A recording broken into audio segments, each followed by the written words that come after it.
নামাজের অর্থ জাননি, যাহা হাদিসের বাণী, কলব শুদ্ধ না হইলে নামাজ হবে নি।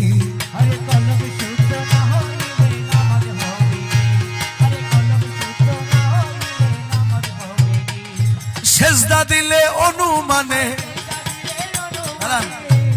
অনুমানে সেজদা কে দিছিল? শয়তান দিছিল, মনে নাই?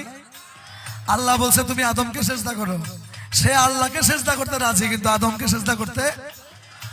আর এই মক্কেলে বলে মাইজভান্ডারে নাকি পীরকে সেজদা দেয়, তাজিমে সেজদা দেয়।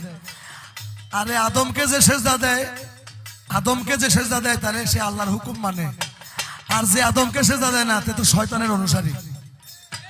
কালামে বলছেন সেজদা দিলে অনুমানে, সেজদা দিলে অনুমানে শয়তানি হয় বরাবর। মাইজভান্ডারি নুরি চরণ ধর, তোরা দেখবি যদি খোদার ঘর, দেখবি যদি খোদার ঘর, মাইজভান্ডারি নুরি চরণ ধর। আরে ওই চরণে ভক্তি দিলে,